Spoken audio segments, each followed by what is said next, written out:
All right, today we're diving into something pretty fundamental, like a blueprint for how our minds work. It's a concept that really gets to the heart of why we do the things we do. We're talking about the architecture of the three poisons. So, let me ask you something. Do you ever feel like you're just running in circles? Like you're stuck in the exact same mental ruts, day in and day out? That feeling of, not this again. It's a feeling we all know, right? It's completely universal. Well, there's this ancient concept that points right to the heart of that stuck feeling. It's this incredible image called the wheel of life. And right at the very hub, the thing that keeps the whole wheel spinning, you've got these three animals, each one biting the tail of the one in front. It's a perfect metaphor for the engine that drives our own frustration. Okay, so let's break this down. We're going to start with the first poison, which is really the root of the whole problem. It's the one that fuels the other two. And this is delusion. And a symbol for delusion? It's a pig.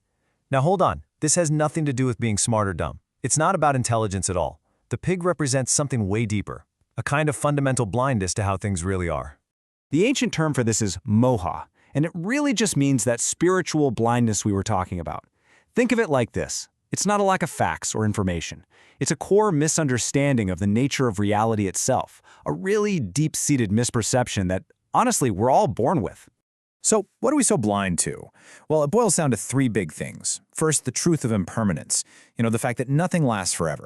Second, this idea of non-self, that this solid, separate me we feel we are isn't really as solid or as separate as it seems. And third, the cause of our own suffering, which is basically just clinging to temporary things as if they could last forever. This delusion creates this very fragile, insecure sense of I that feels like it has to be on guard, constantly protecting itself. And right there, that fragile, vulnerable I is the perfect breeding ground for our second poison, greed. This is that impulse to just pull everything good towards ourselves. The symbol here is a rooster. And it kind of makes sense, right? That strutting, pecking, always looking for the next thing to grab onto, that's the energy of greed. The word for this one is raga, and it's that relentless desire for more. It's like the mind's default setting. When it encounters something pleasant, its first instinct is, I want that. And it all comes back to that deluded self because we think there's this me here that needs things, experiences, objects, people, to feel happy and secure. And here's what's so fascinating. When we hear greed, we usually think of money or possessions. But it's so much bigger than that. It's the urge to binge watch just one more episode. It's the craving for that perfect meal. It can even be a kind of spiritual greed, right? That clinging to the idea of I need to get enlightened. Basically, any form of grasping is a manifestation of greed. Okay, so if greed is all about pulling things in, our third and final poison is the polar opposite. It's that powerful urge to push things away. And this, of course, is anger. The symbol for this one is the snake, which is just perfect, isn't it? Coiled, ready to strike out at anything it perceives as a threat. The term here is dvesha, and it's all about aversion. It's that gut-level, get-away-from-me reaction.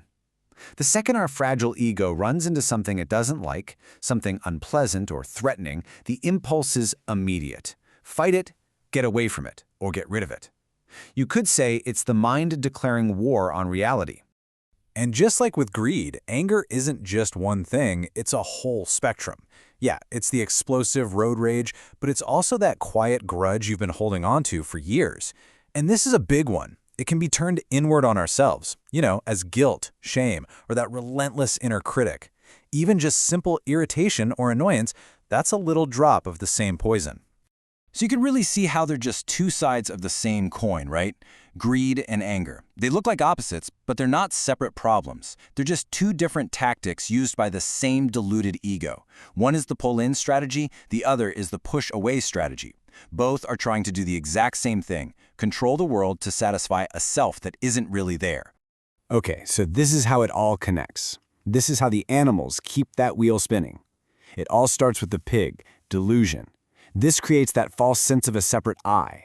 Then that I craves what it finds pleasant. That's the rooster, greed. And it rejects what it finds painful. That's the snake, anger. But here's the real trap. Every single time we act out of greed or anger, we're basically confirming the delusion. We're telling ourselves, see, there is a me here that needs protecting. And just like that, we're right back at the beginning. Now, this might sound a little bleak, but here's the good news.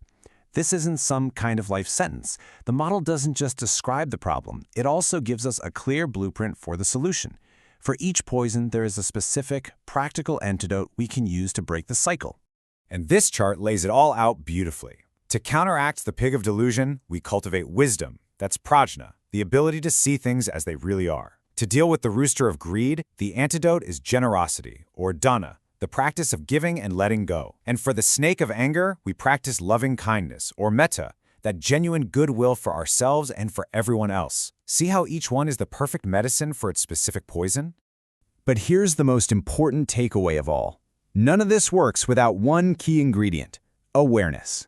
You can't use the antidote if you don't even know the poison is active, right?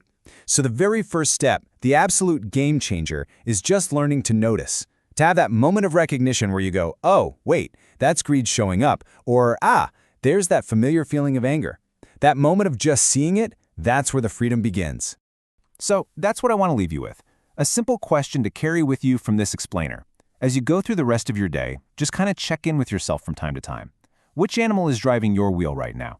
Is it the pig, the rooster, or the snake? Just notice.